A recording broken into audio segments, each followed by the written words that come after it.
There's a moment that changes everything. It's the moment you realize that your constant availability isn't making people value you more, it's making them value you less. The moment you understand that saying yes to everything isn't making you indispensable, it's making you invisible. And the moment you discover that the people who respect you most are the ones who had to work hardest to get your attention. Today you're going to learn why being available all the time is the fastest way to lose respect, influence, and personal power. And more importantly, you're going to discover how strategic unavailability can completely transform your relationships, your career, and your entire life. By the time you finish listening, you'll never look at availability the same way again. Chapter 1: The Availability Trap. That's destroying your value. Let me tell you something that no one wants to admit. The reason people don't respect you has nothing to do with your skills, your intelligence, or your character. It has everything to do with how available you make yourself. Right now, you're probably making yourself so available that you've become background noise in other people's lives. You answer texts immediately. You say yes to every request. You drop everything when someone needs you. And you think this makes you valuable. But here's the brutal truth. The more available you are, the less valuable you become. This isn't my opinion. This is psychology. This is economics. This is human nature. When something is abundant, it loses value. When something is scarce, it becomes precious. And right now, your time, your attention, and your energy are so abundant in other people's lives that they've stopped seeing them as valuable. Think about the most respected people you know. Think about the people whose opinions matter, whose presence commands attention, whose approval everyone seeks. Are these people constantly available? Do they answer every text within minutes? Do they say yes to every invitation? Absolutely not. They understand something you don't. That respect isn't earned through availability. It's earned through selective unavailability. They know that the people who chase them are the ones who respect them.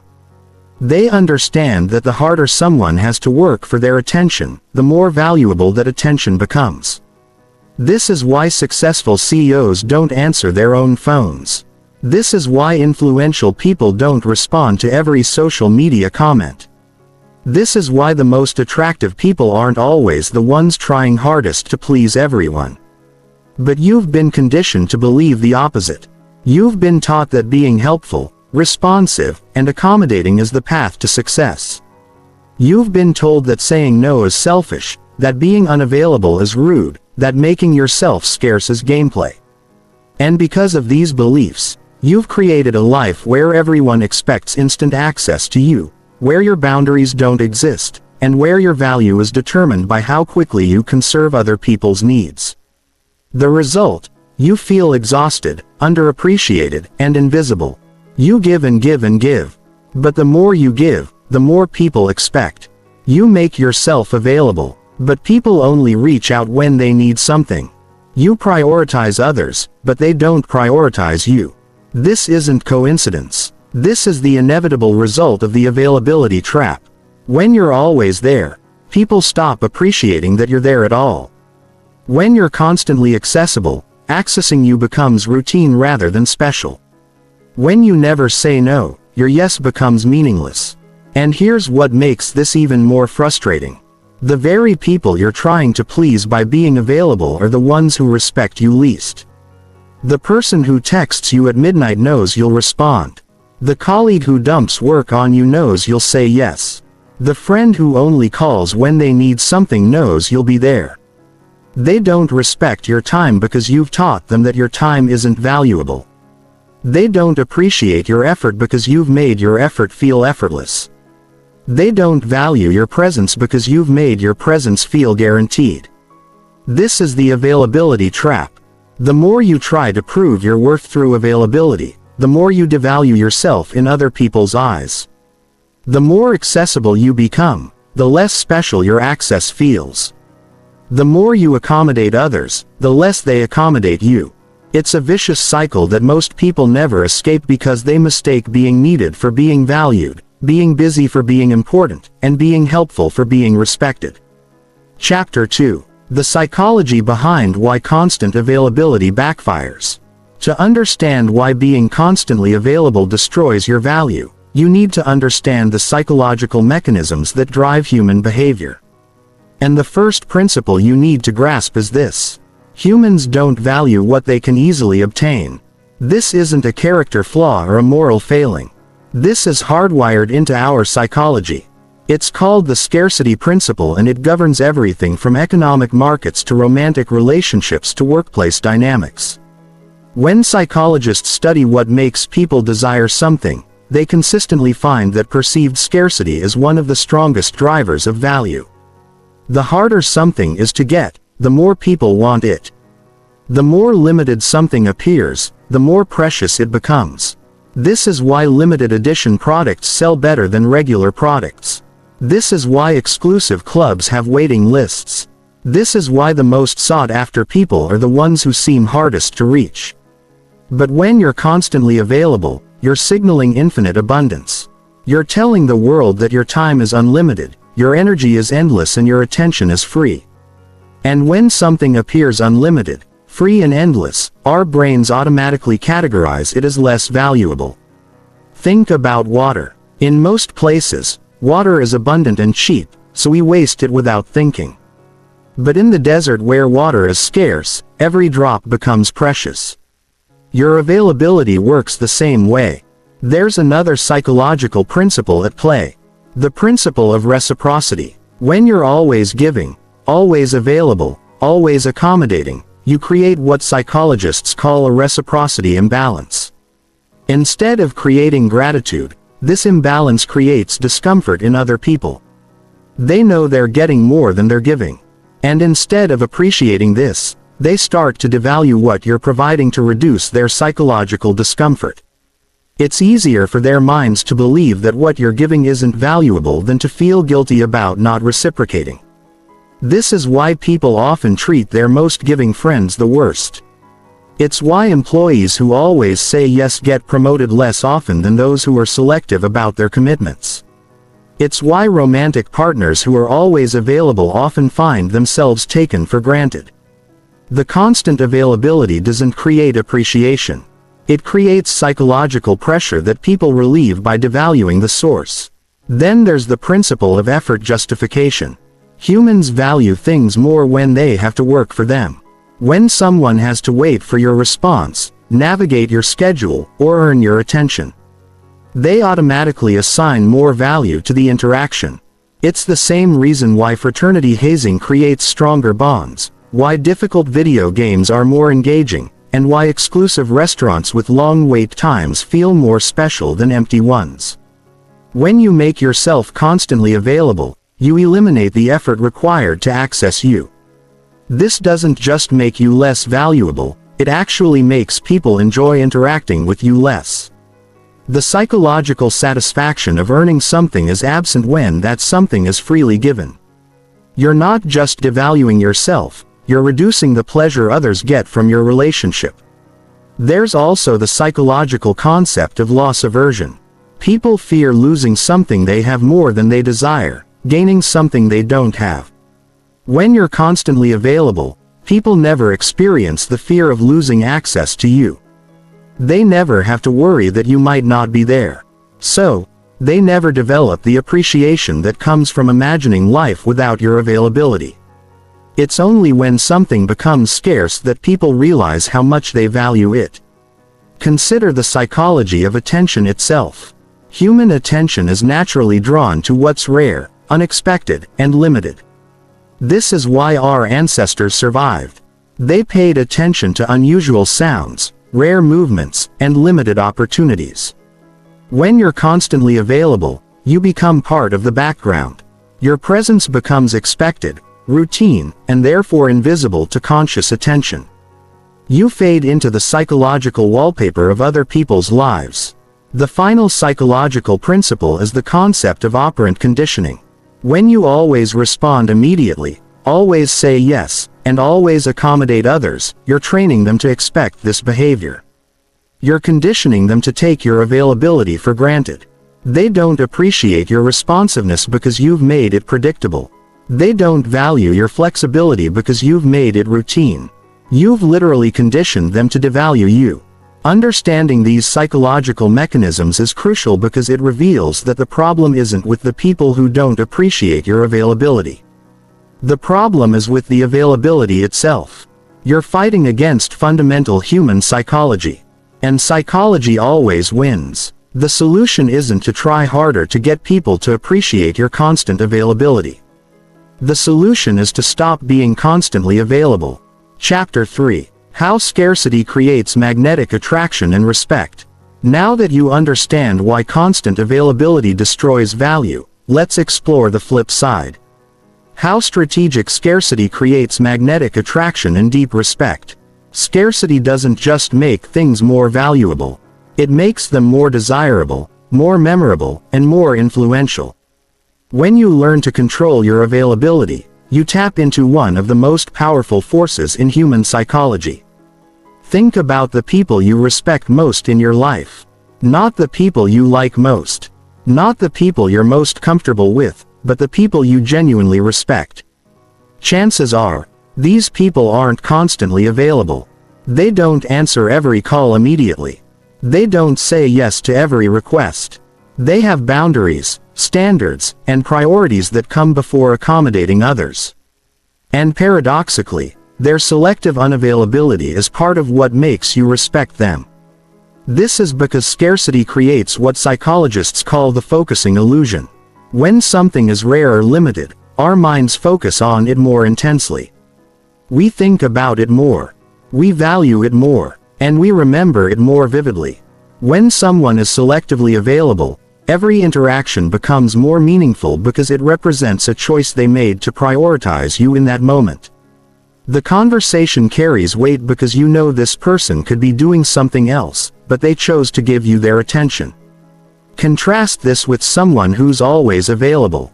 When they talk to you, there's no sense that you're special or chosen. You're simply the current recipient of their unlimited time. The interaction feels less meaningful because it required no sacrifice, no choice, no prioritization. It's the difference between receiving a gift from someone who carefully selected it just for you and receiving a mass-produced flyer that was handed to everyone. Scarcity also triggers what behavioral economists call the endowment effect. When people have to work for something, when they have to wait for it, when they have to earn it, they automatically assign it more value. This isn't rational, it's psychological. The effort invested becomes part of the perceived value. When someone has to schedule time with you, wait for your response, or earn your attention, they unconsciously inflate the value of that access because of the investment they made. This is why exclusive restaurants feel more special than chain restaurants, even when the food is comparable. This is why limited edition products create more desire than regular products, even when the features are identical. This is why people value advice more when they pay for it than when it's given for free. The scarcity itself becomes part of the value proposition. But scarcity creates more than just value. It creates respect. When you're selective about your availability, you communicate that your time has value, your energy has limits, and your attention is precious. You're essentially saying, I have important things to do, meaningful relationships to maintain, and personal boundaries that I respect. This sends a powerful message about your self-worth and your priorities. People respond to this message at a subconscious level. They begin to mirror the value you place on yourself. If you treat your time as precious, they start to see it as precious. If you respect your own boundaries, they start to respect them, too. If you demonstrate that your attention is selective, they start to compete for it. You teach people how to treat you by how you treat yourself. And nothing teaches self-respect like selective availability. Scarcity also creates anticipation and excitement. When someone knows they can't access you immediately when they have to wait for your response or work around your schedule, every interaction becomes an event rather than a routine. The anticipation builds value. The waiting creates appreciation. The effort required makes the payoff feel earned rather than given. This anticipation effect is so powerful that it changes the neurochemistry of human interaction.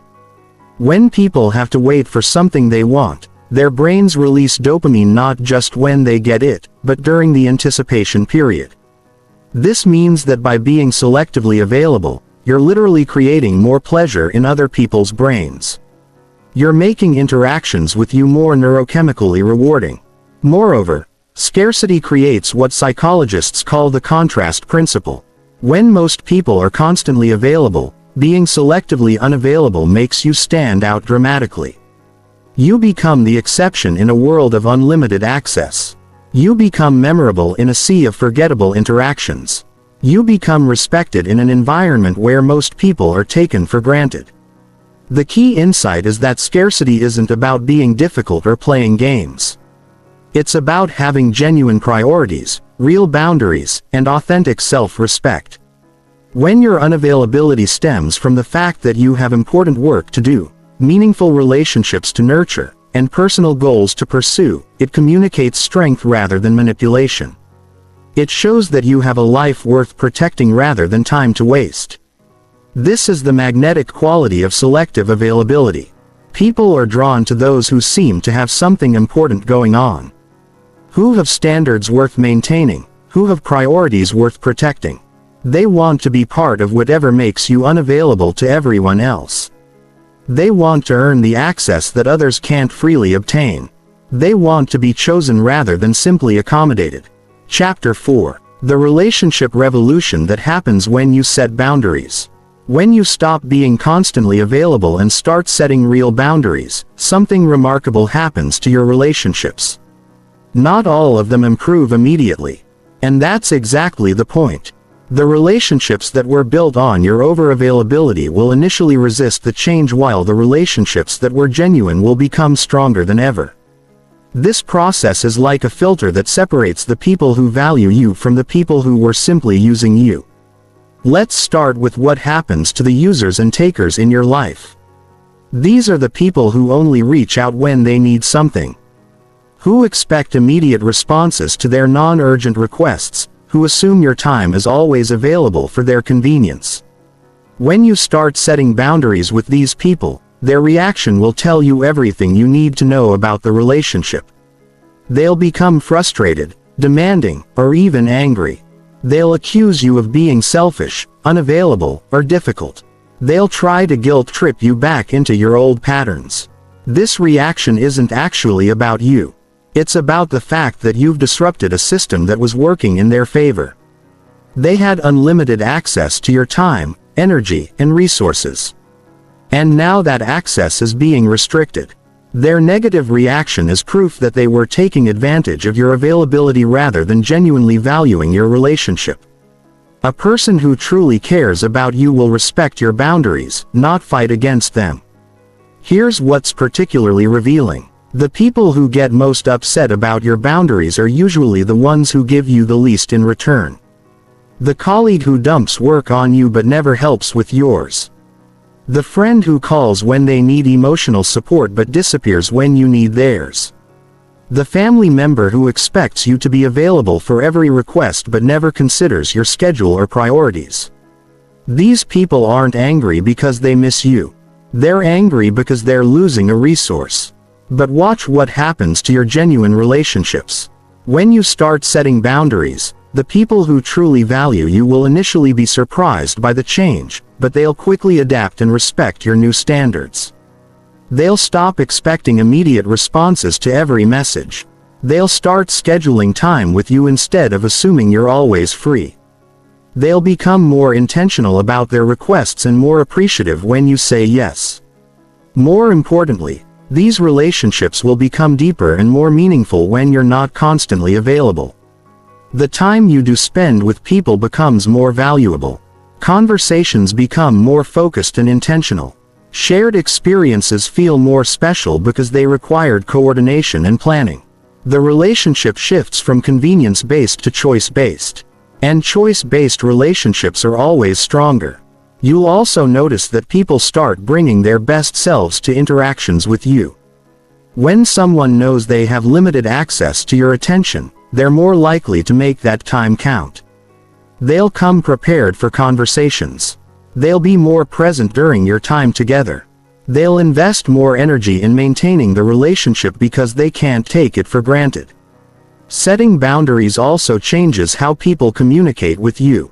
Instead of sending multiple urgent messages about non-urgent matters, they'll consolidate their thoughts into more substantive communications. Instead of interrupting you throughout the day with random requests, they'll plan ahead and respect your schedule. Instead of assuming you'll figure out how to accommodate their needs, they'll start offering solutions and alternatives. Perhaps most importantly, boundaries transform the power dynamics in your relationships. When you're constantly available, other people control the terms of engagement. They decide when to contact you, what to ask of you, and how much of your time to consume. But when you have boundaries, you regain control over these decisions.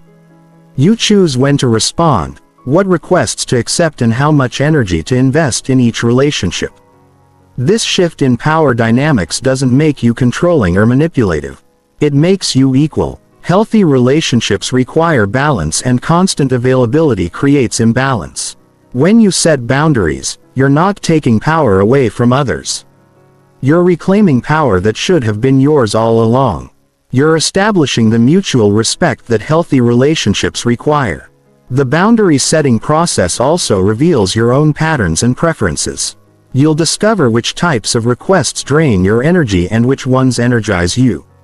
You'll learn which people inspire you to be generous with your time and which ones make you feel depleted. You'll identify the activities and commitments that align with your values and the ones that distract from your goals. This self-awareness allows you to become more strategic about your relationships. Instead of saying yes to everything and everyone equally, you can invest your best energy in the relationships that matter most. Instead of being equally available to all, you can prioritize the people who reciprocate your investment. Instead of treating all requests as equally important, you can focus on the ones that align with your priorities. The result is a relationship ecosystem that supports your goals rather than sabotaging them. You'll find yourself surrounded by people who respect your time, appreciate your energy, and contribute positively to your life. The relationships that survive your boundary setting process will be the ones worth investing in, and the ones that don't survive probably weren't worth maintaining anyway. Chapter 5: Why Successful People Are Strategically Unreachable. If you study the most successful people in any field, you'll discover a pattern that might surprise you. They're not the most available people. They're the most strategically unreachable. They don't answer every email, take every meeting, or say yes to every opportunity. Instead, they've mastered the art of selective accessibility. And this mastery is a key factor in their success. This isn't about being rude or antisocial. It's about understanding that success requires focus, and focus requires the ability to say no to distractions. When you're constantly available, you're constantly distracted. Your attention is fragmented across dozens of conversations, requests, and interruptions. You're reactive rather than proactive, responsive rather than strategic. You spend your energy on other people's priorities instead of your own. Successful people understand that their availability is a finite resource that must be carefully allocated. They know that saying yes to everything means saying no to what matters most. They recognize that their time and attention are their most valuable assets. And they protect these assets with the same intensity that others protect their money or possessions.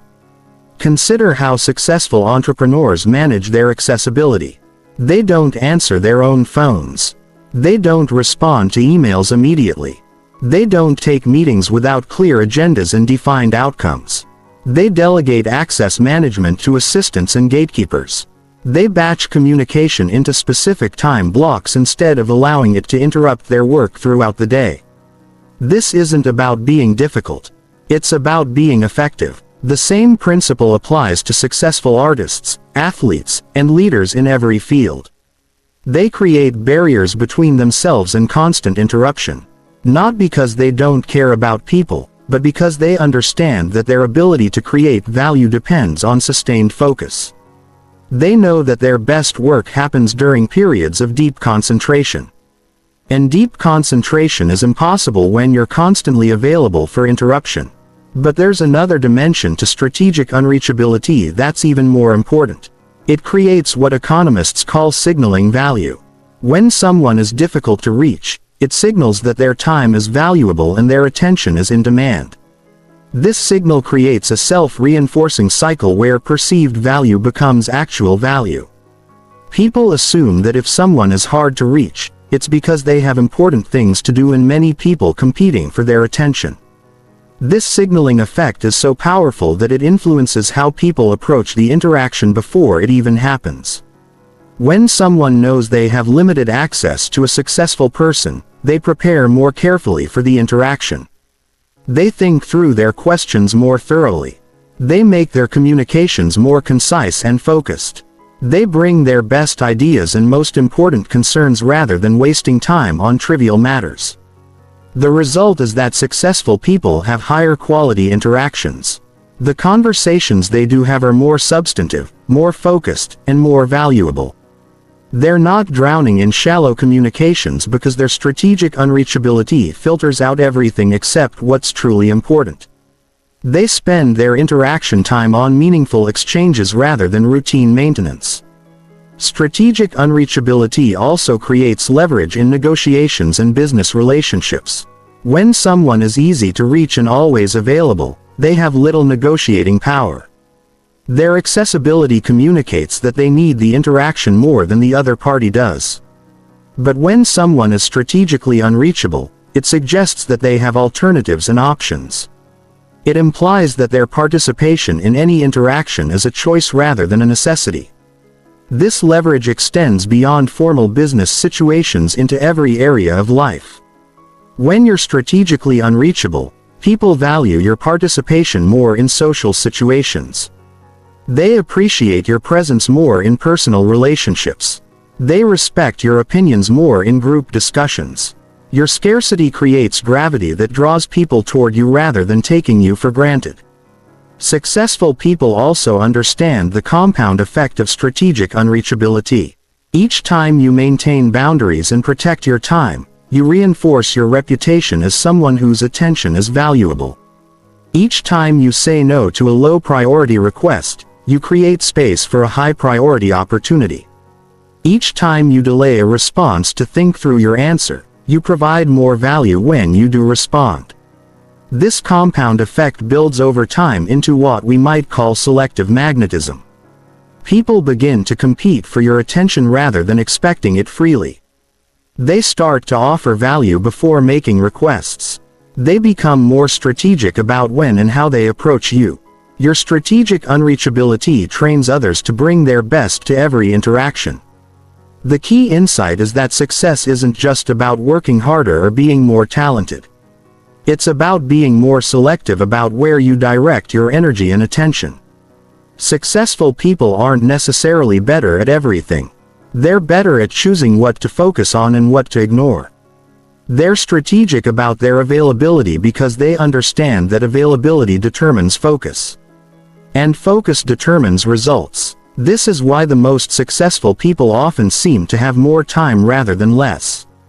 They're not busier. They're more focused. They're not working harder. They're working more selectively. They're not more available. They're more strategic about when and how they make themselves available. Their success gives them the luxury of choice. And they use that luxury to protect the very focus that created their success in the first place. Chapter 6: The Mental Shift from People Pleaser to Priority Setter. The transition from constant availability to strategic scarcity isn't just about changing your behavior.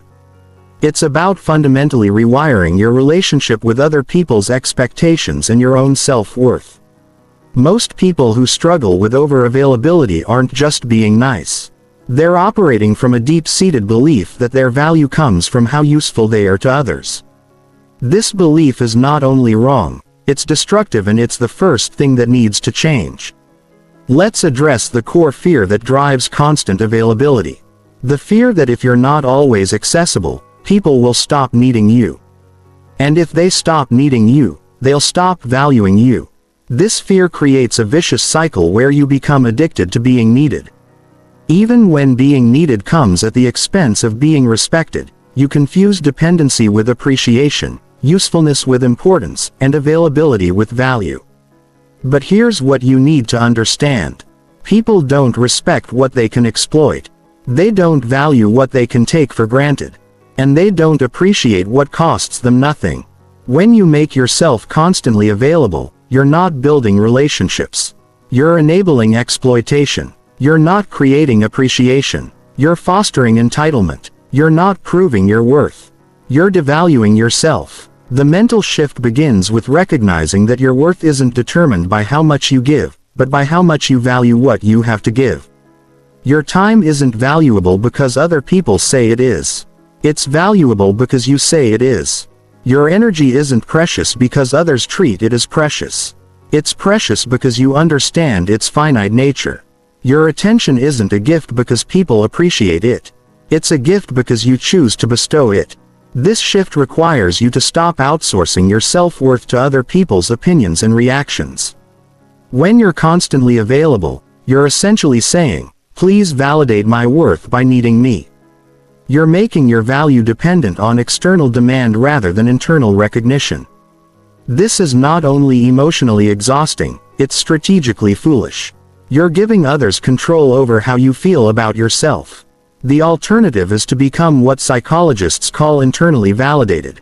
This means deriving your sense of worth from your own standards, achievements, and values rather than from other people's approval or need for your services. When you're internally validated, you don't need to be constantly available to feel valuable because your value isn't dependent on constant validation. This internal validation creates what we might call confident unavailability. You're not unavailable because you're playing games or trying to manipulate others. You're unavailable because you have important things to do, meaningful goals to pursue, and personal standards to maintain. Your unavailability stems from abundance, not scarcity. You have so much value to create and protect that you can't afford to give it away indiscriminately. Part of this mental shift involves redefining what it means to be helpful. Most over-available people believe that being helpful means saying yes to every request and being accessible at all times. But true helpfulness often requires saying no to immediate requests so you can say yes to bigger opportunities. It means being strategically available so that when you are available, you can give your best rather than your leftovers. Consider this. When you're constantly available, you're often helping people with things they could figure out themselves. You're enabling learned helplessness rather than fostering independence. You're providing immediate solutions rather than teaching problem-solving skills. Your constant availability often makes people weaker, not stronger, because it removes the necessity for them to develop their own capabilities. Strategic unavailability, on the other hand, forces people to become more resourceful, independent, and thoughtful about their requests. When they know they can't immediately access your help, they'll try harder to solve problems themselves first. When they do reach out, they'll have already invested effort in understanding the problem, which makes your help more effective and their learning more complete. The mental shift also involves embracing what might feel like selfishness, but is actually self-respect. You need to become comfortable with prioritizing your own goals, protecting your own time, and valuing your own energy. This isn't selfishness. It's self-stewardship. You can't give from an empty well. And you can't help others effectively if you haven't taken care of yourself first. This self-respect communicates itself to others at a subconscious level. When you demonstrate that you value your time, others begin to value it, too. When you show that you have standards and boundaries, others begin to respect those standards and boundaries. When you prove that you won't sacrifice your priorities for their convenience, they stop expecting you to do so. The final aspect of this mental shift involves changing your relationship with guilt. Over-available people often feel guilty when they can't immediately help someone or when they have to say no to a request. This guilt is based on the false belief that other people's needs should always come before your own priorities. But guilt about maintaining boundaries is usually misplaced responsibility. You're not responsible for solving everyone's problems, managing everyone's emotions, or being available for everyone's convenience.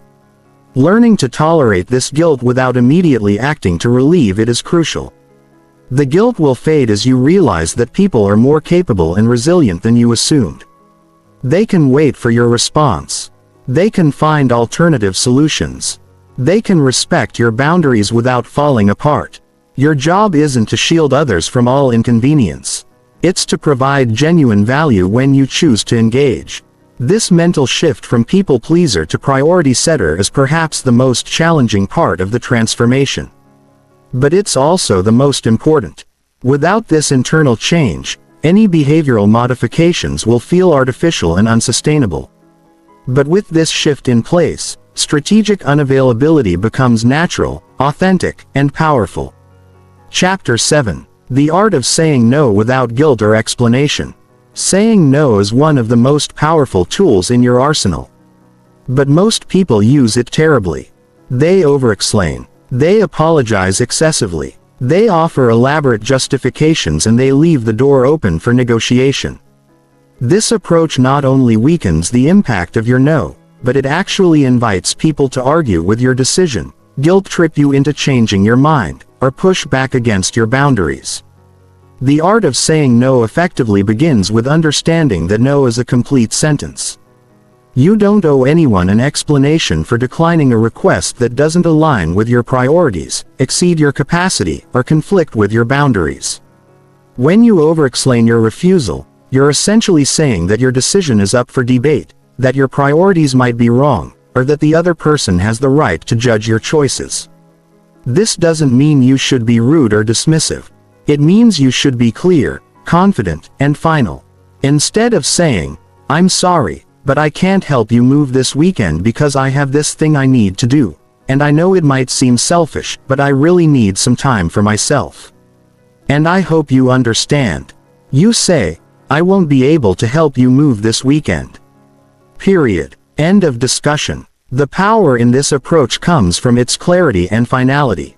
When you deliver a clean no without justification, you're communicating that this is a decision, not a negotiation. You're showing respect for the other person by not wasting their time with false hope or unclear boundaries. You're also showing respect for yourself by not apologizing for having priorities and limitations. One of the biggest mistakes people make when saying no is apologizing for things that don't require apologies. You don't need to apologize for having other commitments. You don't need to apologize for needing rest. You don't need to apologize for having financial limitations, time constraints, or personal boundaries. These are facts of life, not character flaws that require forgiveness. When you apologize for normal human limitations, you're training people to expect that you feel guilty about having boundaries, which makes them more likely to push against those boundaries in the future. They learn that if they apply enough pressure or make you feel guilty enough, you'll override your own limits to accommodate them. This is not a dynamic you want to create. Instead of apologizing, you can acknowledge their request and politely decline. "I understand you need help with your project, but I'm not available to assist." This acknowledges that you heard them without suggesting that your unavailability is somehow wrong or unfortunate. It treats your boundaries as legitimate without implying that they're flexible or negotiable. Another critical aspect of effective refusal is timing. The faster you say no to requests that don't align with your priorities, the easier it becomes for everyone involved.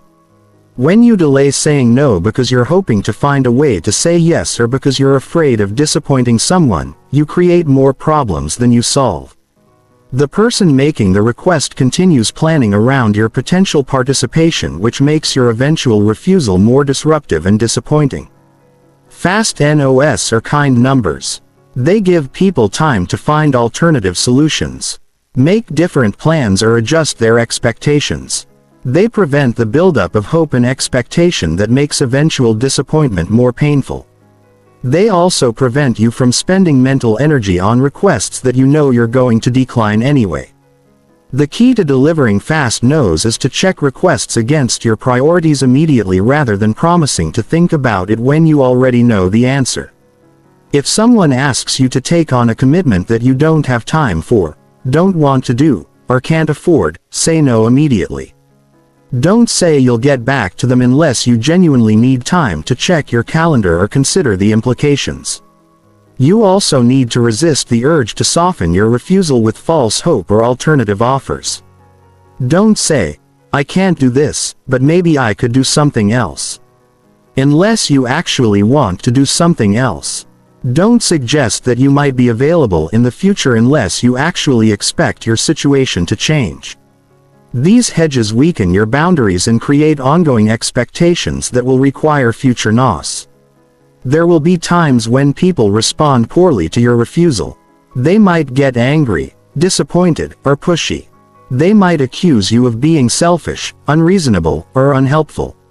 When this happens, remember that their reaction is information about their character, not about the validity of your boundaries.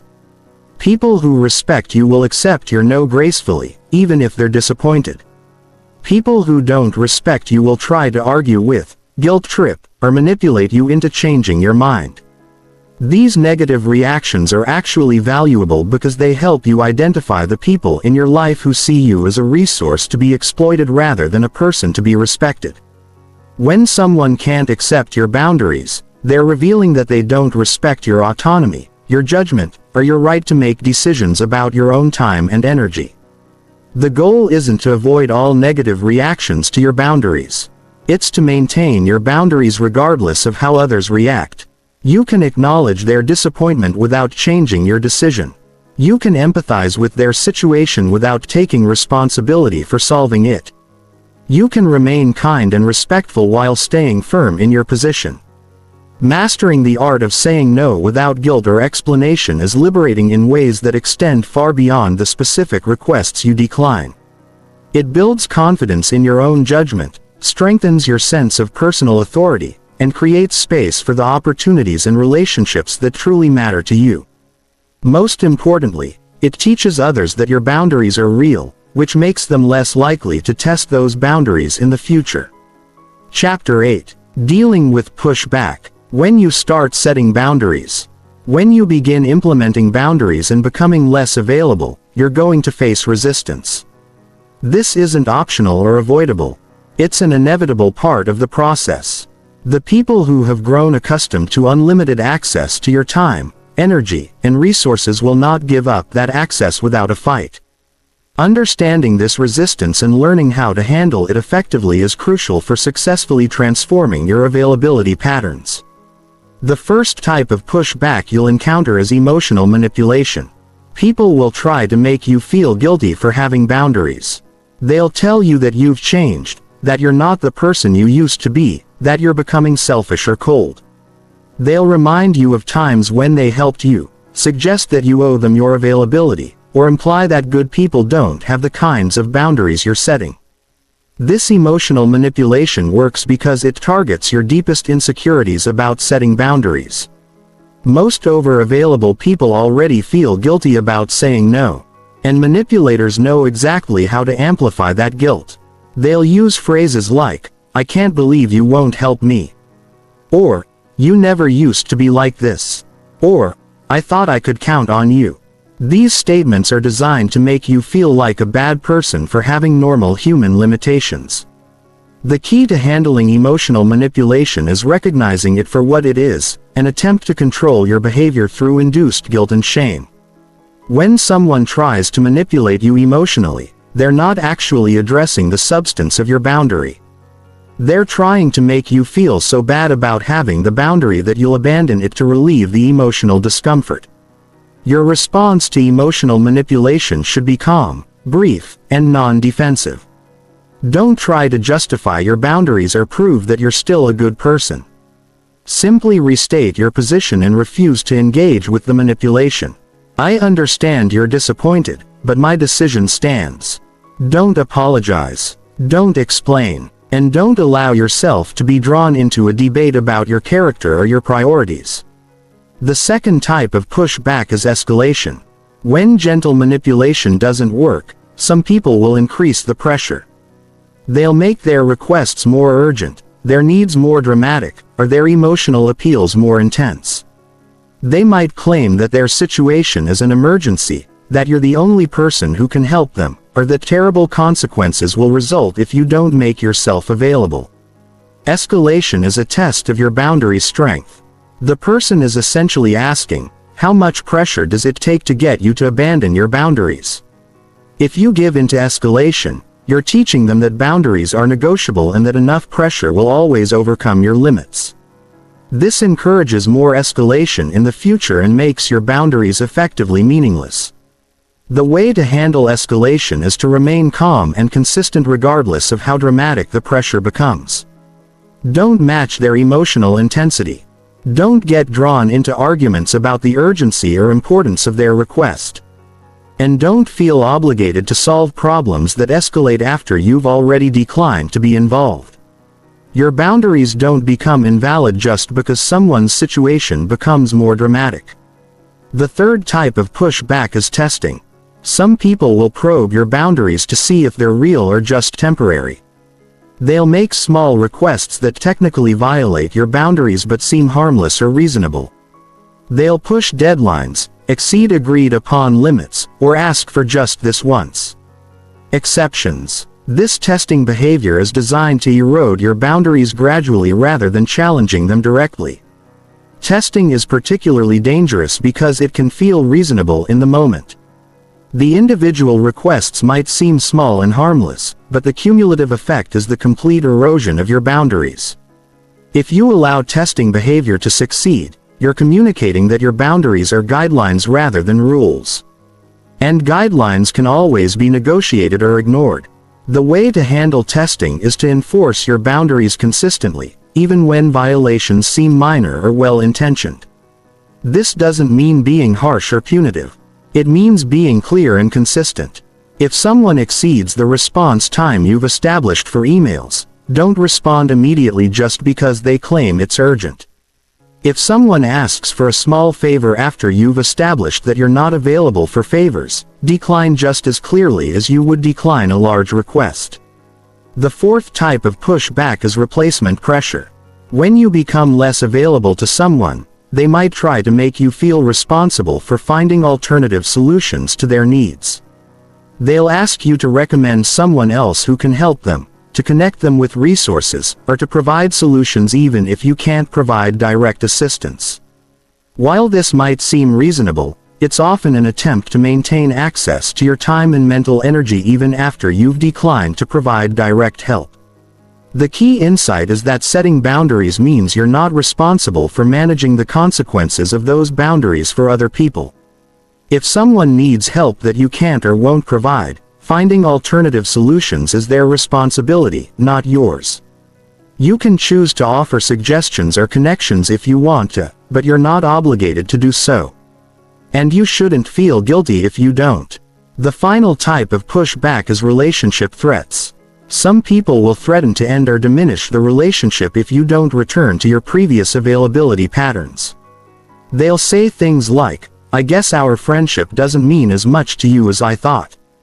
Or, "If you can't be there for me, I don't know why we're even friends."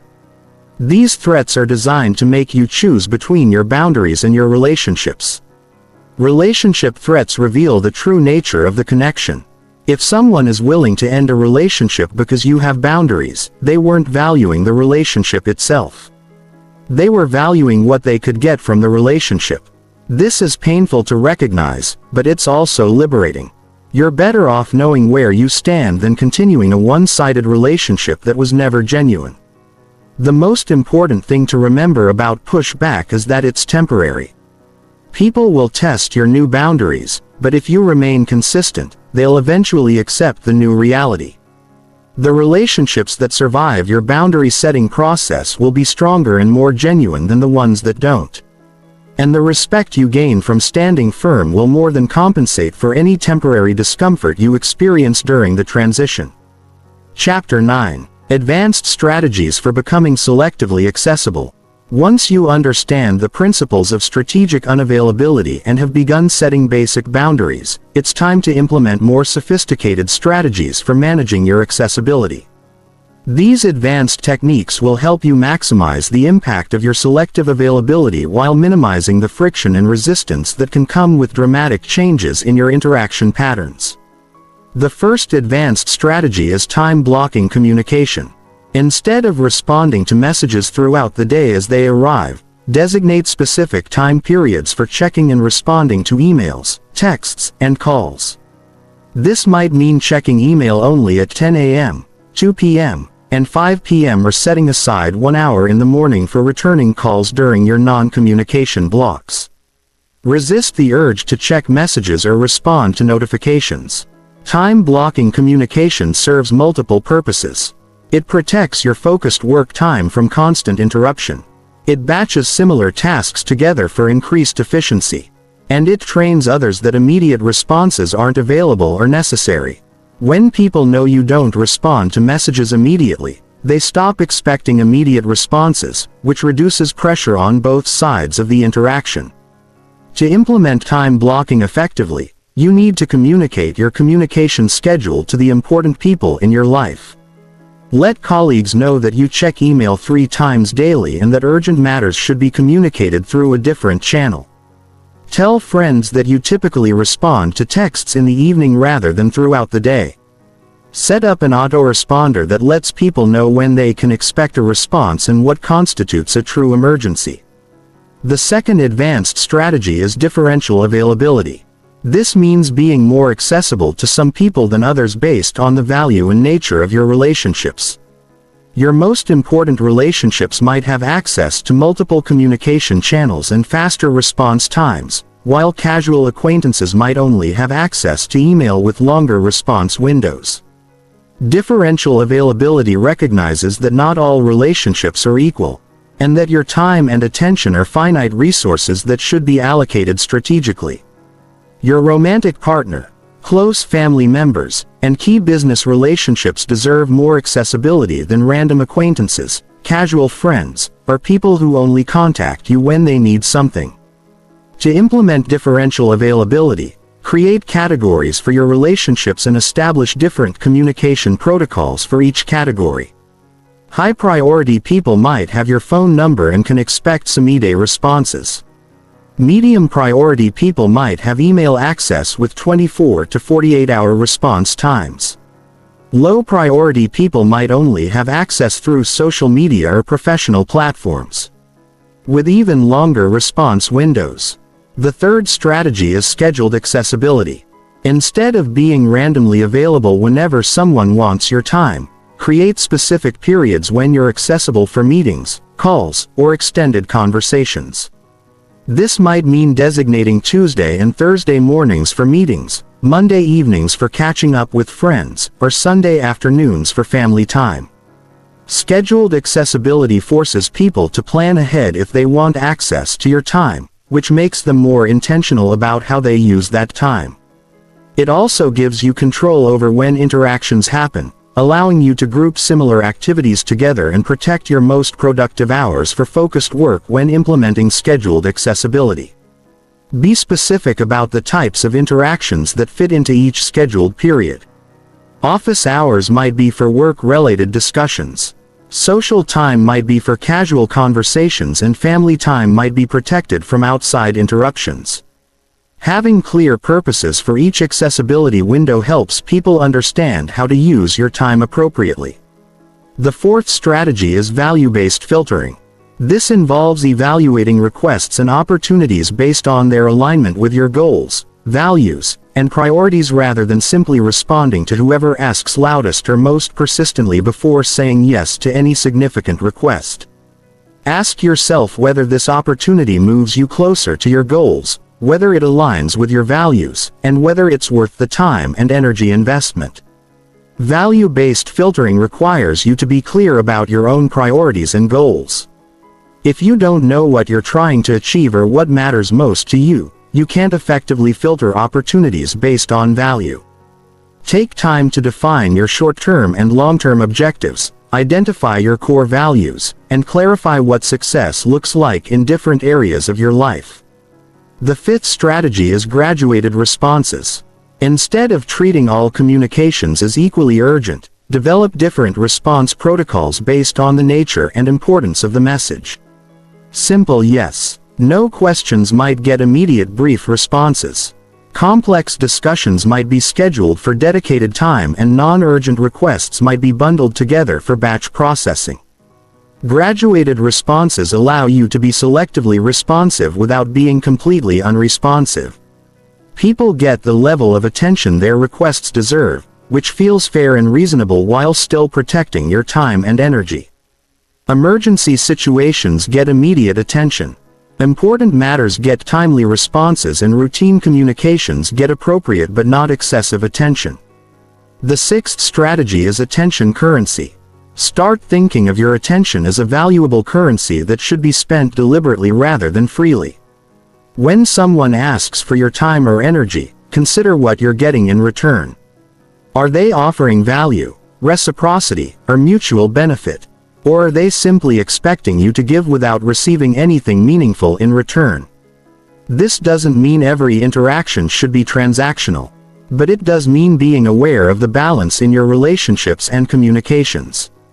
People who consistently ask without giving, who drain your energy without providing value, or who expect unlimited access without respecting your boundaries are poor investments of your attention currency.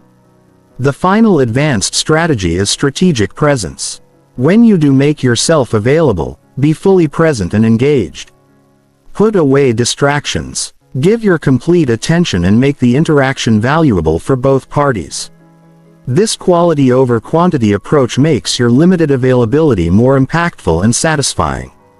Strategic presence ensures that when people do get access to your time, they have a positive experience that justifies the effort required to obtain that access. It reinforces the value of your attention and makes people more respectful of your boundaries because they understand that your availability, while limited, is high quality and worthwhile. Chapter 10. The power shift that changes everything in your career. Your career success is directly linked to how you manage your professional availability. The way you respond to requests, manage your time, and set boundaries at work determines not just your productivity, but your perceived value, advancement opportunities, and overall professional trajectory. When you master strategic unavailability in your career, you don't just become more effective, you become more respected, more influential, and more valuable to your organization. The biggest mistake most professionals make is confusing being busy with being productive and confusing being available with being valuable. They answer every email immediately, say yes to every meeting request, and make themselves constantly accessible to colleagues and supervisors. They believe this demonstrates dedication, helpfulness, and commitment. But what it actually demonstrates is poor prioritization, lack of boundaries, and an inability to distinguish between urgent and important tasks. Think about the most successful people in your industry or organization. Are they the ones who respond to emails at midnight, attend every possible meeting, and make themselves available for every request? Or are they the ones who are selective about their commitments, strategic about their time allocation, and protective of their focus? The answer reveals a fundamental truth about professional success. Value comes from the results you create, not from the time you spend being accessible. When you're constantly available at work, you become what organizational psychologists call a go-to person for all the wrong reasons. Instead of being sought out for your expertise, judgment, or strategic thinking, you become the default option for tasks that others don't want to handle. You get the overflow work, the last-minute requests, and the time-consuming projects that don't advance your career. Your availability makes you useful, but it doesn't make you valuable. Strategic unavailability in your career begins with understanding the difference between reactive and proactive work. Reactive work responds to other people's priorities, deadlines, and emergencies. Proactive work advances your own goals, develops your skills, and creates value for your organization. When you're constantly available, your day fills up with reactive work, leaving little time for the proactive activities that actually drive career advancement. The most successful professionals protect significant portions of their time for proactive work. They block calendar time for strategic thinking, skill development, and project advancement. They don't allow these blocks to be interrupted by non-urgent requests or meetings that could be emails. They understand that saying no to immediate availability allows them to say yes to long-term career growth. This protection of proactive time requires you to become comfortable with delayed responses and strategic inaccessibility. When someone sends you a non-urgent email, you don't need to respond within the hour. When someone wants to schedule a meeting that doesn't align with your priorities, you don't need to immediately accommodate their preferred time when someone has a problem that isn't actually your responsibility. You don't need to drop everything to help solve it. Setting these boundaries at work will initially create some resistance. Colleagues who are accustomed to immediate access to your time will push back when that access becomes limited. Supervisors who have relied on your constant availability might question your commitment or dedication, but this resistance is temporary and it's far outweighed by the respect and influence you gain from demonstrating that your time has value. One of the most powerful career applications of strategic unavailability is in meeting management. Most professionals attend far too many meetings, most of which are poorly planned, inefficiently run, and ultimately unproductive. When you become selective about which meetings you attend, you're not just protecting your time, you're signaling that your presence has value and that you're strategic about how you invest your energy. Before accepting any meeting request, ask 3 questions. Is my presence essential to the meeting's success? Will this meeting advance my goals or the organization's priorities?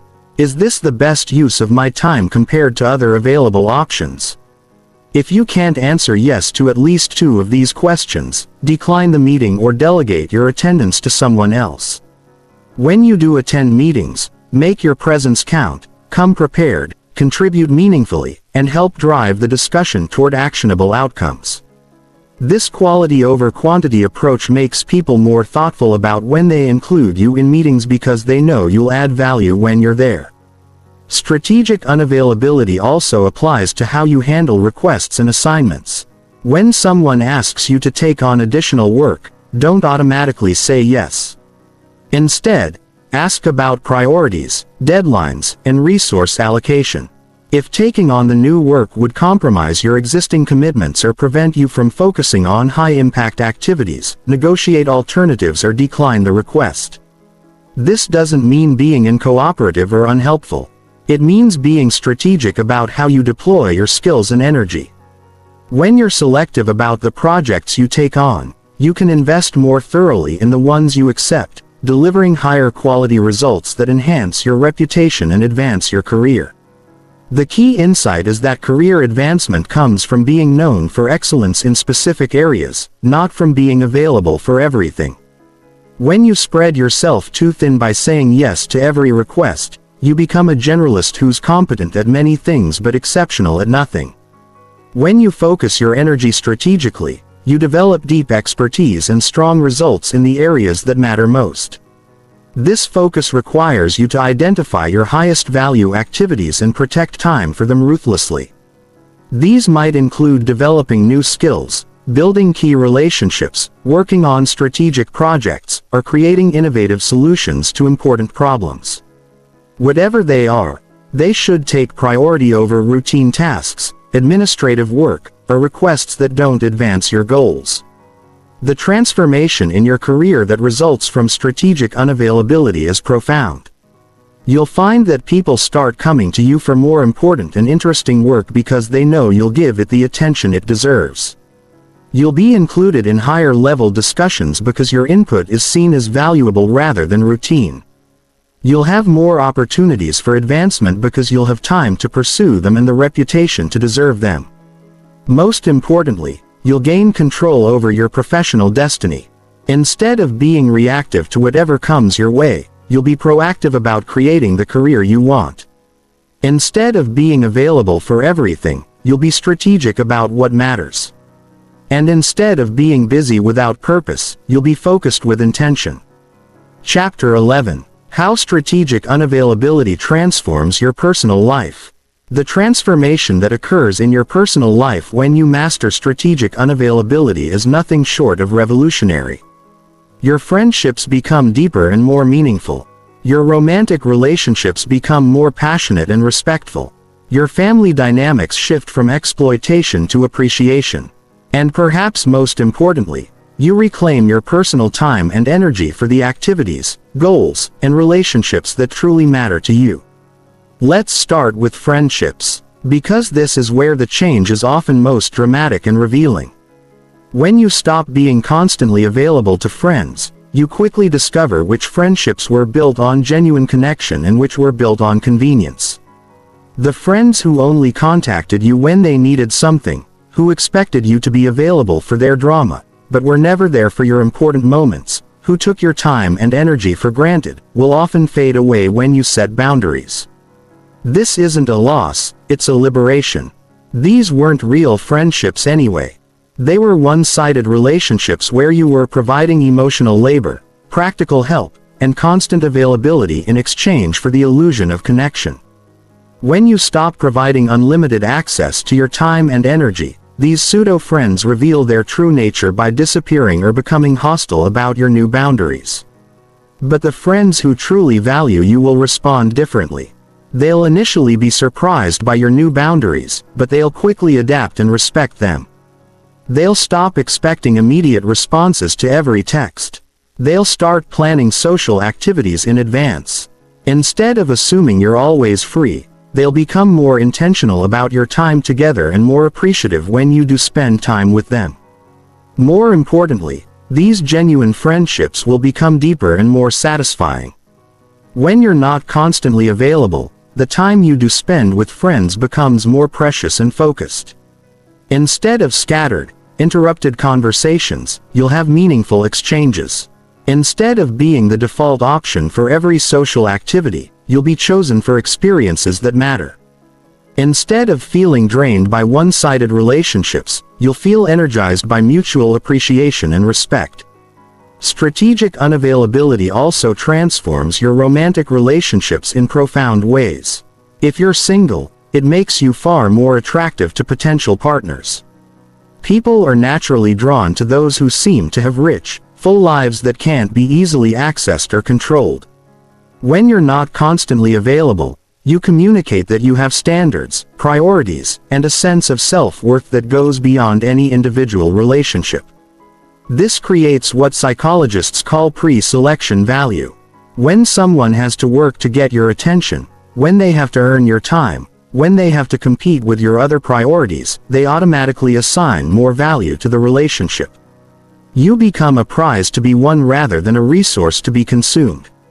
The effort required to access you becomes part of your appeal. If you're already in a relationship, strategic unavailability can revitalize dynamics that may have become stagnant or taken for granted. When you stop being constantly available to your partner, when you maintain your own interests and friendships, when you preserve time for your personal goals, you become more interesting and attractive. You bring fresh energy and experiences to the relationship. Instead of making the relationship your entire world, this doesn't mean being distant or unavailable to your partner. It means maintaining the individual identity and personal boundaries that made you attractive in the first place. It means not dropping everything for every request, not sacrificing all your personal time for couple time, and not losing yourself in the relationship. Paradoxically, this strategic unavailability often makes partners more attentive, appreciative, and invested in the relationship. Family relationships are often where strategic unavailability faces the strongest resistance. Because family members are the most likely to feel entitled to unlimited access to your time and energy. They'll use guilt, obligation, and emotional manipulation to try to maintain their previous level of access to your availability. They'll remind you of family loyalty, childhood dynamics, or past favors to try to override your new boundaries. But family boundaries are often the most important ones to establish because family relationships can be the most draining and exploitative if left unchecked. The family member who calls every day with drama, who expects you to drop everything for their emergencies, who guilt trips you into saying yes to every request, can consume enormous amounts of your time and energy if you let them. When you set boundaries with family members, you're not rejecting the relationship. You're making it healthier and more sustainable. You're teaching them that you're a person with your own life priorities and limitations, not just a resource for their convenience. The family members who truly care about you will ultimately respect these boundaries, even if they initially resist them. Strategic unavailability also transforms your relationship with yourself and your personal time. When you stop giving your time away indiscriminately, you suddenly have space for the activities, interests, and goals that make life meaningful. You can pursue hobbies that energize you, work on projects that matter to you, and invest in personal growth that makes you more interesting and capable. This reclaimed time often reveals interests and capabilities that were dormant while you were constantly available to others. You might discover artistic talents, intellectual curiosities, or physical capabilities that were buried under layers of other people's demands. You might reconnect with dreams and goals that were forgotten in the chaos of constant availability.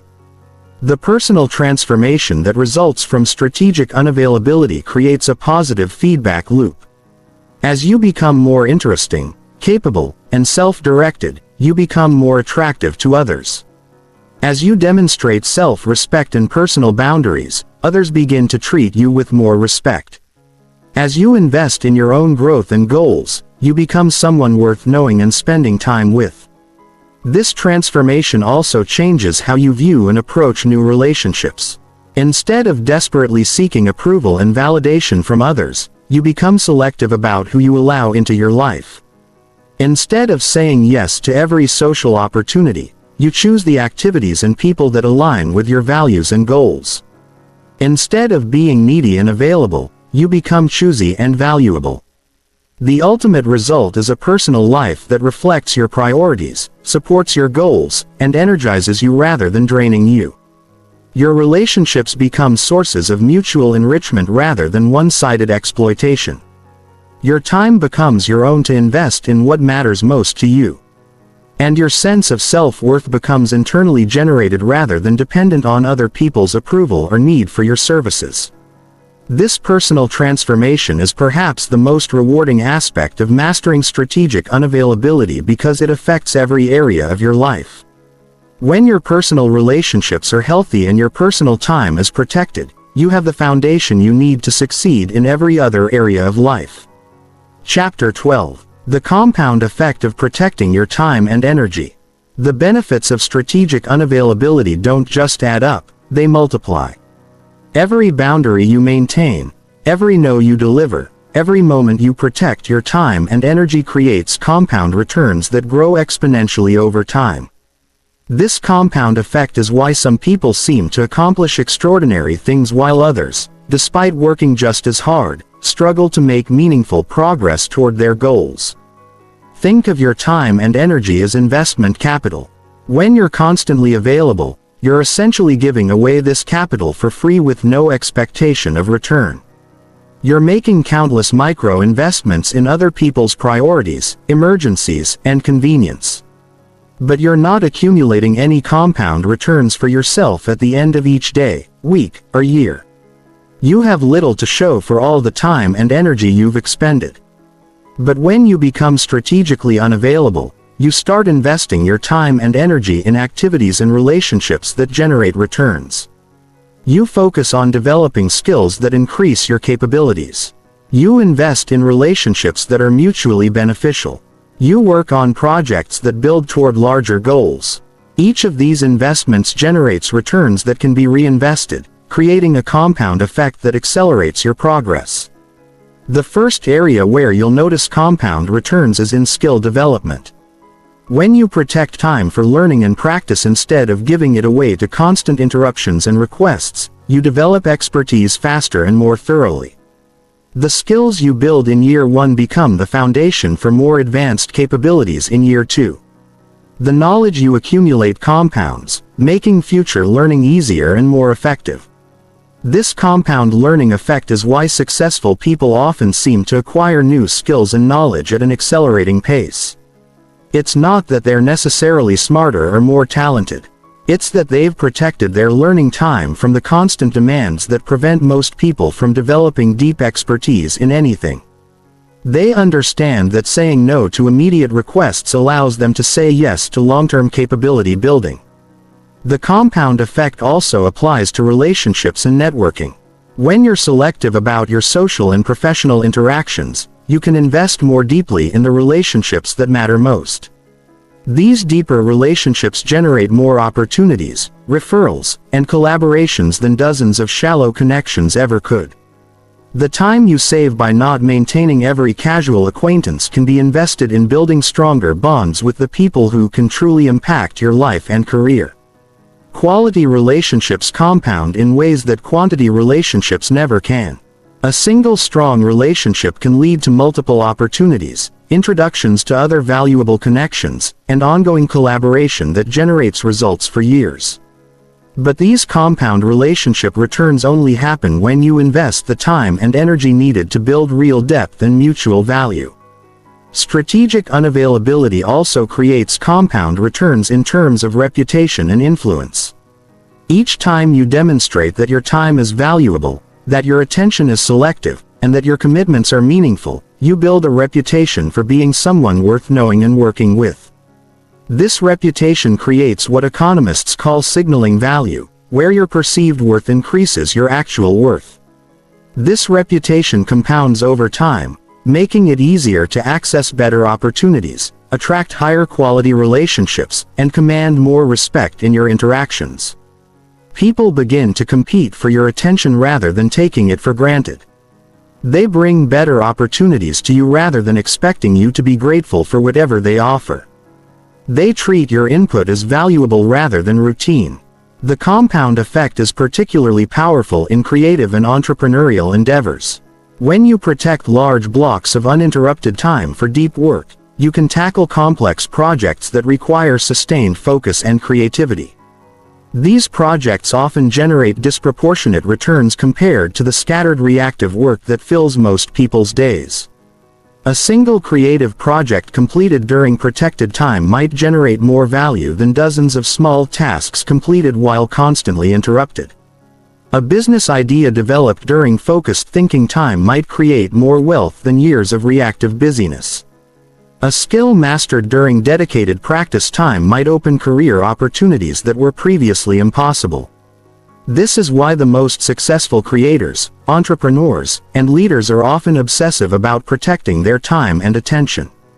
They understand that their biggest breakthroughs and most valuable contributions come from sustained focus on important projects, not from being constantly available for everyone else's priorities. The compound effect also applies to personal well-being and life satisfaction. When you stop depleting your energy through constant availability and start investing it in activities that energize and fulfill you, you create an upward spiral of well-being. You have more energy for the things that matter to you, which makes you more capable and motivated, which leads to better results and more satisfaction. Contrast this with the downward spiral that results from constant availability. You deplete your energy on other people's priorities, leaving you exhausted and resentful. You make little progress on your own goals, which makes you feel unsuccessful and unfulfilled. You maintain relationships that drain you rather than energize you, which makes you feel isolated despite being constantly busy with social obligations. The compound effect of strategic unavailability takes time to build, which is why many people abandon it before they see the full benefits. The immediate costs are obvious. Some people will be disappointed. Some requests will go unfulfilled. Some opportunities will be missed. But the long-term benefits are exponential. Better relationships, higher achievement, greater satisfaction, and more control over your life's direction. Understanding this compound effect is crucial for maintaining strategic unavailability during the difficult transition period. When you're tempted to return to old patterns of constant availability, remember that you're not just choosing between saying yes or no to a single request. You're choosing between two completely different life trajectories. One where your time and energy are constantly dispersed without generating compound returns, and one where they're strategically invested to create exponential improvements in every area of your life. The key insight is that time and energy are finite resources that must be invested wisely to generate maximum returns. Strategic unavailability isn't about being difficult or antisocial. It's about being strategic with your most precious resources so that they compound into a life of greater capability, influence, satisfaction, and success. Chapter 13. The common mistakes that sabotage your boundary. Setting efforts. Even when people understand the importance of strategic unavailability and commit to setting boundaries, they often make critical mistakes that undermine their efforts. These mistakes are so common and so destructive that they deserve careful examination. Learning to recognize and avoid these pitfalls is essential for successfully transforming your availability patterns and maintaining the boundaries that protect your time and energy. The first major mistake is inconsistent boundary enforcement. People set boundaries with good intentions, but then make exceptions so frequently that the boundaries become meaningless. They say they won't respond to emails after 8 p.m. but then answer just this one urgent message. They establish that Sundays are for personal time but then agree to just this one small favor. They decide they won't attend unnecessary meetings but then attend one because it might be important. Each exception you make doesn't just affect that specific situation. It trains people to expect that your boundaries are negotiable. When you enforce a boundary 9 times but make an exception on the 10th, people learn that enough pressure, the right circumstances or the perfect guilt trip can override your limits.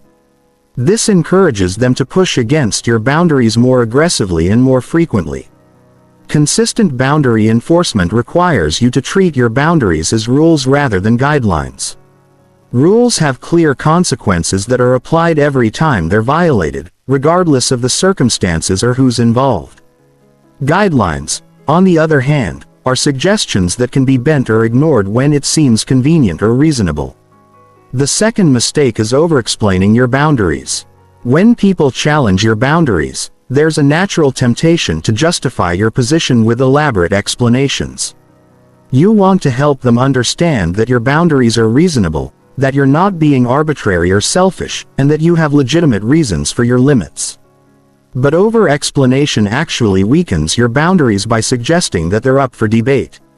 When you explain your boundaries extensively, you're implicitly saying that your boundaries are only valid if the other person agrees with your reasoning.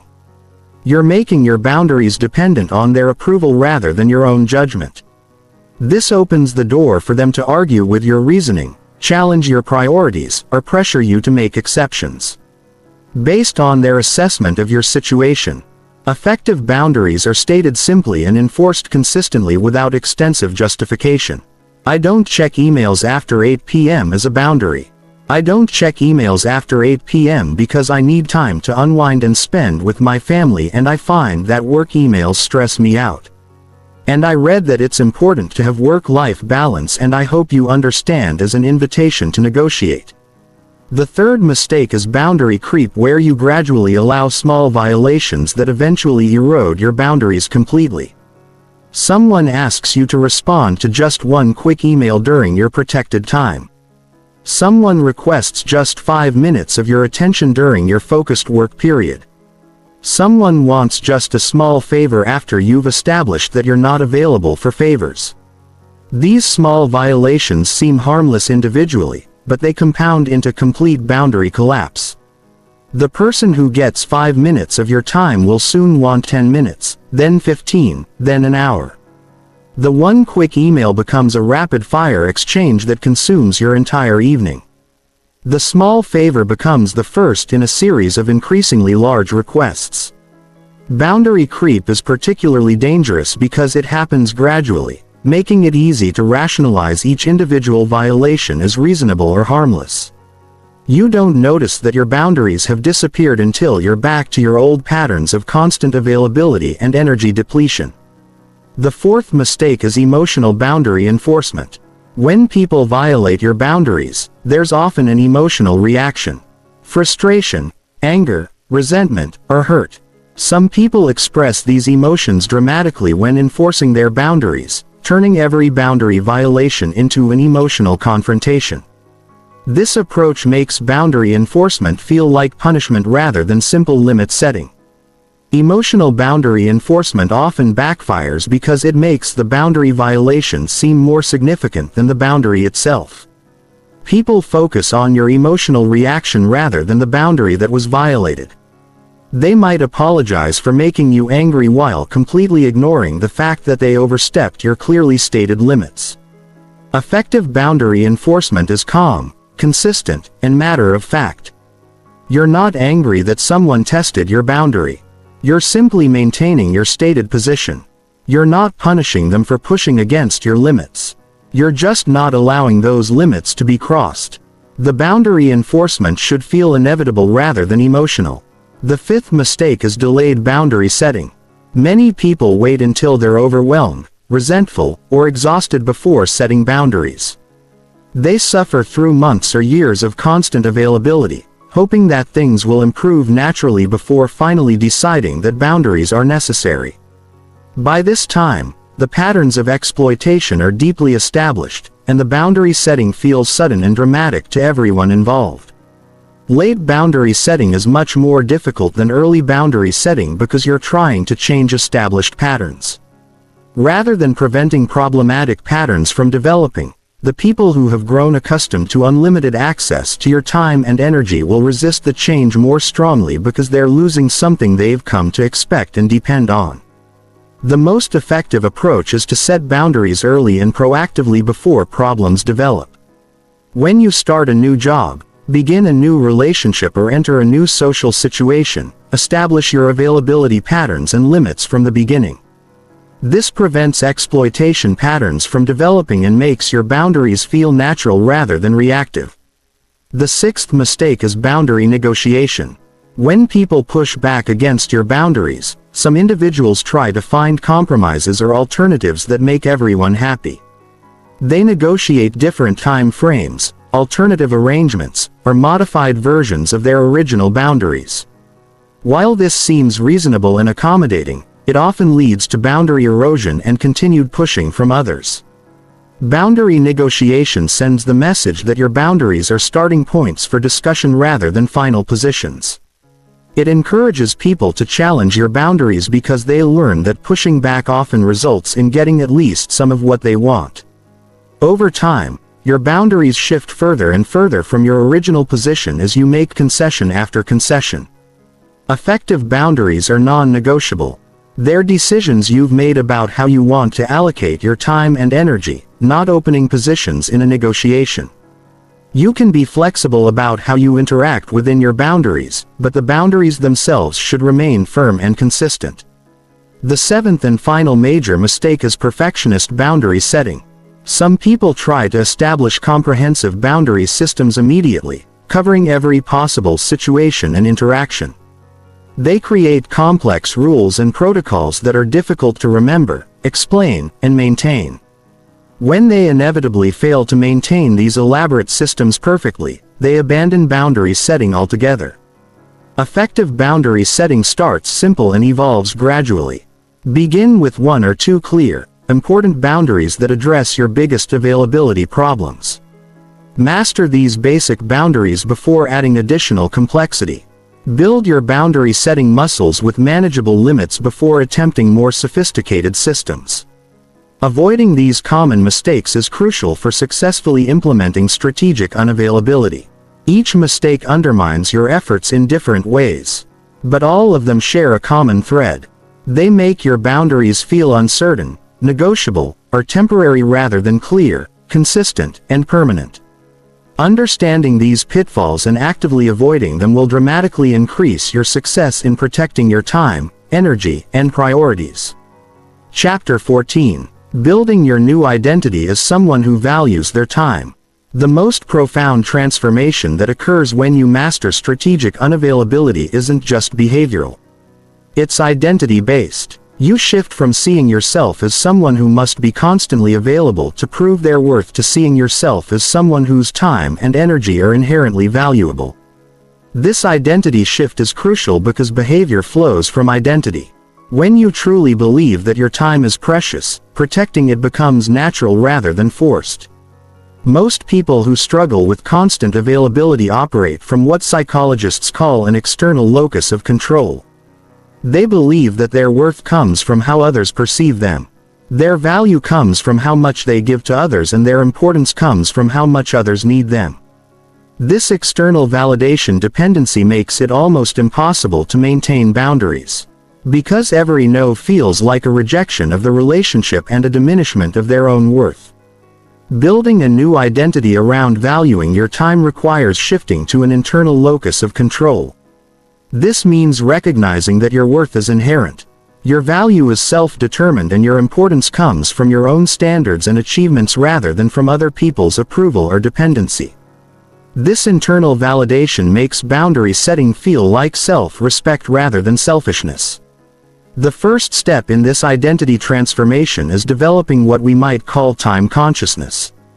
This means becoming acutely aware of how you spend your time and what that time could otherwise be used for. Most people are unconscious about their time allocation. They say yes to requests without considering the opportunity cost. They spend hours on activities that don't align with their goals, without recognizing the trade-offs they're making. Time consciousness involves recognizing that every yes to one thing is a no to something else. When you agree to attend an unnecessary meeting, you're saying no to focused work on an important project. When you spend an hour listening to someone complain about problems they don't want to solve, you're saying no to an hour of personal development or relationship building with people who energize you. Developing this consciousness makes the cost of constant availability painfully obvious. You begin to see how much potential you're sacrificing. Every time you make yourself indiscriminately available, you start to feel the weight of all the opportunities you're missing, the goals you're not pursuing, and the experiences you're not having because your time is constantly consumed by other people's priorities. The second aspect of identity transformation is developing what successful people call time sovereignty. This means recognizing that you are the ultimate authority over how your time is used. You don't need permission to protect your time. You don't need justification for having priorities. You don't need approval for setting boundaries. Your time belongs to you, and you have not just the right but the responsibility to use it wisely. Time sovereignty requires you to stop apologizing for normal human limitations. You don't need to apologize for not being available 247ths. You don't need to feel guilty for having other priorities. You don't need to justify why you can't do everything for everyone. These limitations aren't character flaws. They're the natural constraints that force you to make choices about what matters most. This sovereignty also means taking responsibility for the consequences of your availability patterns. If you're constantly exhausted, overwhelmed, and behind on your own goals, those aren't things that are happening to you. They're the results of choices you're making about how to allocate your time and energy. Taking ownership of these outcomes is empowering because it means you have the power to change them. The third element of identity transformation is developing high-value thinking. This means consistently asking yourself whether activities, requests, and opportunities align with your highest priorities and best uses of time. High-value thinking doesn't mean being selfish or antisocial. It means being strategic about where you invest your finite resources. People with high-value thinking approach requests differently. Instead of automatically saying yes and figuring out the logistics later, they evaluate whether the request deserves their time investment. They consider not just whether they can do something, but whether they should do it given their other priorities and opportunities. This evaluation process becomes automatic over time. You develop internal filters that quickly assess whether opportunities are worth your investment. You become skilled at identifying requests that would drain your energy without providing meaningful value to you or the other person. You learn to distinguish between activities that advance your goals and activities that simply consume your time. The fourth aspect of this identity shift is embracing what we might call selective excellence. Instead of trying to be good at everything and available for everyone, you focus on being exceptional in the areas that matter most to you. This requires saying no to many good opportunities so you can say yes to the best ones. Selective excellence means recognizing that you can't do everything well, but you can do some things exceptionally well if you focus your energy strategically. It means choosing to be outstanding in a few areas rather than mediocre in many areas. It means accepting that some people will be disappointed by your unavailability so that the people who matter most can benefit from your best work and attention. This identity shift also involves changing your relationship with productivity and achievement. Instead of measuring your worth by how busy you are or how many requests you fulfill, you start measuring your worth by the quality of your results and the impact of your choices. You focus on outcomes rather than activities, effectiveness rather than effort. The final element of building your new identity is developing what successful people call boundary confidence. This means feeling completely comfortable with your limits and expressing them clearly and consistently. When you have boundary confidence, you don't feel guilty about saying no. You don't overexplain your decisions and you don't apologize for having standards. Boundary confidence comes from alignment between your values, your identity, and your actions. When you truly believe that your time is valuable, when you're clear about your priorities, and when you're committed to protecting what matters most to you, setting boundaries feels natural and right rather than difficult and guilt-inducing. This confidence is visible to others and changes how they interact with you. People sense when someone has genuine boundary confidence and they naturally treat that person's time with more respect. They're less likely to make unreasonable requests, more likely to accept no for an answer, and more appreciative when they do receive access to your time and attention. Building this new identity takes time and practice. You'll have moments when you slip back into old patterns of over-availability and external validation seeking. But each time you choose to protect your time, each boundary you maintain, and each time you prioritize your own goals, you strengthen this new identity. Over time, valuing your time becomes so natural that constant availability seems absurd rather than noble. The ultimate goal is to reach a point where protecting your time feels like self-respect rather than selfishness. Where saying no feels like good judgment rather than unkindness. And where your availability is seen by others as a privilege to be earned rather than a right to be assumed. When you reach this point, strategic unavailability isn't something you have to work to maintain. It's simply who you are. Chapter 15. Your complete transformation and the life you'll create. We've reached the culmination of your journey from constant availability to strategic scarcity. From people pleaser to priority setter, from someone whose time was taken for granted to someone whose attention is genuinely valued. The transformation you're about to complete will touch every aspect of your life, creating a ripple effect of positive changes that will compound for years to come. This final chapter is about integrating everything you've learned and stepping fully into your new identity as someone who commands respect through strategic unavailability. The first thing to understand about your complete transformation is that it's not just about changing how you respond to other people's requests. It's about fundamentally altering the dynamic of how people approach you in the first place. When you consistently demonstrate that your time is valuable, that your attention is selective and that your availability must be earned, people begin to treat you differently before they even make requests.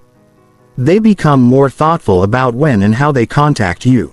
They prepare more carefully for interactions with you. They present their requests more clearly and concisely. They offer value before asking for favors. They respect your time boundaries without being reminded. This shift in how others approach you eliminates many of the situations that previously required you to say no because people stopped making inappropriate or poorly timed requests in the first place. This change in how people interact with you creates what we might call a respect multiplier effect. As more people learn to approach you with appropriate respect for your time and boundaries, others observe this pattern and begin to model the same behavior. Your reputation as someone whose time is valuable spreads through your social and professional networks, creating an environment where respect for your availability becomes the norm rather than the exception. The second aspect of your complete transformation is the emergence of what successful people call selective magnetism. When you're strategically unavailable, when you have clear boundaries, and when you demonstrate genuine value through your selective availability, you become more attractive to exactly the kinds of people and opportunities you want in your life. High-quality people are drawn to others who demonstrate self-respect and personal standards. They prefer to work with, befriend, and romantically connect with individuals who have their own lives, priorities, and boundaries. Your strategic unavailability signals that you're someone worth knowing, someone whose attention is valuable, and someone who brings quality to relationships rather than just availability. This selective magnetism works in reverse as well. The people who are put off by your boundaries, who react negatively to your unavailability or who demand constant access to your time, are typically not the people you want in your life anyway. Your boundaries act as a filter that attracts quality relationships while repelling exploitative ones. Over time, your social and professional circles will be populated primarily by people who value and respect you rather than people who seek to use you. The third element of your transformation is the development of what we might call strategic influence. When your availability becomes selective and valuable, when people have to earn your attention, and when your input becomes scarce, your influence and impact actually increase dramatically. People listen more carefully when you speak because they know your words carry weight. Your opinions matter more because they're not constantly volunteered. Your recommendations have more influence because they're carefully considered and selectively offered. This strategic influence extends beyond formal authority or hierarchical power. It's the influence that comes from being seen as someone who thinks before speaking, who chooses their commitments carefully, and who delivers exceptional value when they do engage. This type of influence is more sustainable and more respected than influence that comes from constant availability or people-pleasing. The fourth aspect of your complete transformation is the creation of what successful people call protected progress time. When you're no longer constantly available for other people's priorities. When you've eliminated the low-value activities and relationships that drained your energy, and when you've established clear boundaries around your time, you create substantial periods for focused work on your own most important goals. This protected time is where your biggest breakthroughs will happen. It's where you'll develop the skills that set you apart, create the projects that advance your career, build the relationships that matter most, and make the progress toward your long-term vision that would be impossible if you remained constantly available. This time isn't just more productive, it's exponentially more valuable because it's focused on high-impact activities. The fifth element of your transformation is the development of what we might call authentic confidence. This confidence doesn't come from external validation or from being needed by others. It comes from the internal recognition that you have valuable things to contribute, important goals to pursue, and the wisdom to protect your time and energy for what matters most. This authentic confidence makes you more attractive in all areas of life. It makes you a more appealing romantic partner because you bring your own life and priorities to the relationship rather than making the relationship your entire identity. It makes you a more valuable employee because you focus on high-impact work rather than busy work. It makes you a better friend because you bring quality attention and genuine care to your interactions rather than distracted availability. The sixth aspect of your complete transformation is the emergence of what we might call compound fulfillment. When your time is spent on activities and relationships that align with your values and advance your goals. When you're surrounded by people who respect and appreciate you, and when you have the space to pursue your most important priorities, your overall life satisfaction increases dramatically. This fulfillment compounds over time as the results of your strategic choices accumulate. The skills you develop during your protected time create new opportunities. The quality relationships you build through selective availability provide ongoing support and collaboration. The boundaries you maintain prevent energy drain and preserve your capacity for what matters most. As you step into this complete transformation, remember that the change you're making isn't temporary or situational. You're not becoming strategically unavailable for a few weeks or months until things calm down. You're adopting a new way of being in the world that recognizes the true value of your time, energy, and attention. This transformation requires ongoing commitment and conscious choice. There will be moments when you're tempted to return to old patterns of constant availability, especially when facing pressure from people who benefited from your previous accessibility.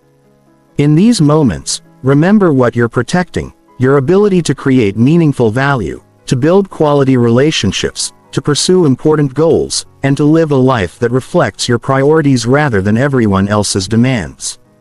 The life you'll create through strategic unavailability isn't just different, it's extraordinary.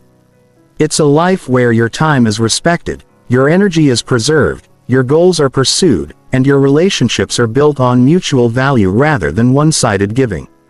It's a life where you wake up excited about your own priorities rather than dreading other people's demands. It's a life where you're valued for the quality of what you contribute rather than the quantity of what you provide. This transformation starts today with the next request you receive, the next boundary you set, and the next time you choose your own priorities over someone else's convenience. Every time you make this choice, you strengthen your new identity and move closer to the life of respect, influence, and fulfillment that strategic unavailability makes possible. The question isn't whether this transformation is possible, it's whether you're ready to claim it. Everything changes when you stop being constantly available. The only question